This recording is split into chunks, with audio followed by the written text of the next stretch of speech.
Hey, what's up, guys? We're back here at another opportunity, and today I want to talk briefly about UAs. I want to go over what to expect with UAs, how you're going to call, what it looks like when you have a false positive, what if you're hot, what if you can't make it, all those things. So basically, let's just jump right into it. In the beginning of the program, everybody's assigned a number. You will be given the telephone number to call the UA line every morning. I believe that there is a window, a very small window. It's like from 6 a.m. till about noon that you can call.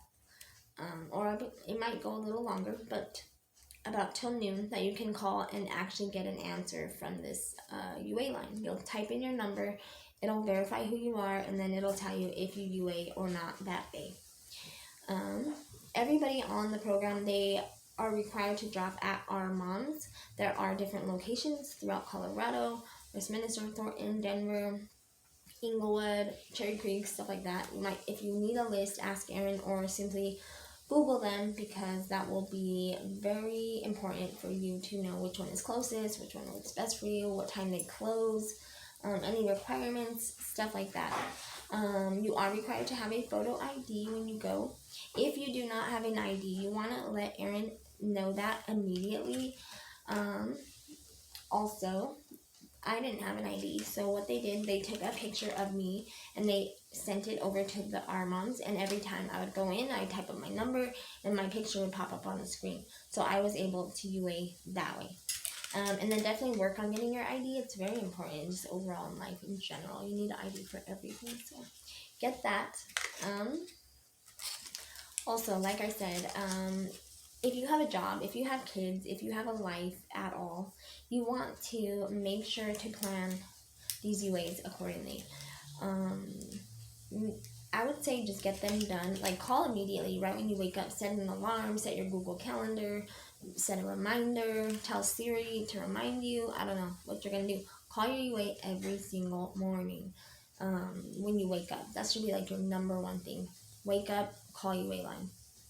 Even before you use the bathroom. No, I'm serious though.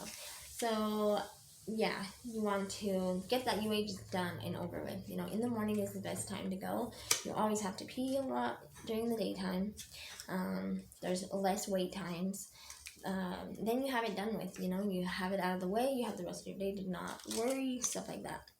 If for whatever reason that you miss the phone call, like you call past a certain time, call Erin immediately and just see what your options are as far as that.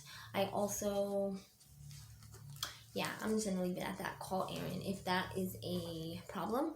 But that's why I say set your alarm, set Google Calendar, set Google Reminders, set Siri something to remind you every single morning. And it does take a while to like get this, you know, down, embedded in your brain in your normal schedule. So I believe grace will be given like maybe once, but not really. Like, this is very, very important that you do this. So let's see what else. Our moms, there are different locations, different times, different places. When you go, you'll punch in your number. If it is a mouth swab, you will not know if it's a UA or a mouth swab until you're actually at the UA place. And the lady at the front desk will tell you it's a UA or it's a mouth swab. If it is a mouth swab, expect to be there at least 25 minutes. They look in your mouth, they, you know, open your tongue, look in your whole little area. You're not allowed to drink, eat, or move from your seat for the next 15 to 20 minutes. And they do this because obviously people try to cheat. They try to add stuff in their mouth. They try to, I don't know, do stuff that will counteract the UA swab. And so the 15-minute is because they want to make sure whatever's in your mouth, if you are cheating, goes away, that they don't see you, they have eyes on you, that you're not taking anything, adding anything, or doing anything weird to alter the UA result. Or not the UA, the mouth swab result, I should say. So expect to be there for about 25 minutes. If you have to pee, I would say always be prepared on your way to the UA place. Start drinking water an hour prior to going, so that way you are prepared to go. And you're in and out usually if you get it done pretty in the daytime. These people have patients at the UA place. They see it all the time where they try, people are stage fright, whatever the case may be, but they are patient. But like, who wants to sit at the UA place all damn day? Not me. Anywho, if you're uncomfortable with like people watching you pee, I can relate to that. It is a little bit weird, but you definitely will get used to it. It's something that will just be like, whatever, you go. And they're not going to be like staring down into like, they're not going to be up close and personal, but they're going to watch you. They're going to want to, there's mirrors all around the toilet. Sometimes you have to use a wand, sometimes you do not. It depends on who the facilitator of your UA is. You're going to need there's like a mark on the cup. You need to fill it at least that amount, and it has to read a temperature. It has to bring up a green dot on the cup, which is the accurate temperature. And once you pee, you hand it back, they seal it, do whatever, you put it in a bag, you sign this thing. It is very important for you to sign the paper and make sure you keep your copy, because it's happened where like they don't have you down, they said you didn't show up, you missed it, and I've had my receipt in court and I saved my ass like that. It does happen all the time. People get confused, the machines make mistakes. I would always keep my receipt and make sure that you're collecting these and keeping them in a safe spot for future reference if needed. Now, for false positives, I've seen it time and time again where women swear up and down they're not using and they're still getting popping hot or whatever, and they don't know why. There's no answers. And at first when I started FOP, they would literally like send them back to the lab and confirm them for like, that was just part of it. But after getting so many that were confirmed, yes, they were using, they got sick of paying for those, because each thing is like real expensive, especially to send it to a lab and to get it like accurately, like fully like broken down. It costs money. Obviously they don't want to pay that. So I believe that you're allotted one single one, and you might even have to pay it out of pocket, but it's worth it if you are sober, like you're not using to prove that. There's really no price amount that I wouldn't pay to prove that. Anyways, just know that if it is a false positive after that first one, like they're not going to give any chances. Like a positive is a positive no matter what. Whether you ate a blueberry donut, a poppy seed muffin, what are those things? Honey bun. It doesn't matter if you brush your teeth right then and there before you took the mouth swab. It's your responsibility to know your drug of choice. Research it. If you don't know what can cause false positives with your drug of choice, I suggest Googling it and really studying like what are the products that I should avoid in order to avoid false positives. That is very important. I've heard of poppy seed muffins. I've heard of honey buns, for crying out loud. Yes, I Googled that, and it does say, like, it really will make you test false positives. So avoid those kind of foods, snacks, drinks, whatever, because you don't want to get a false positive, even if, like, especially if you're not using, right? It just saves a lot of hassle.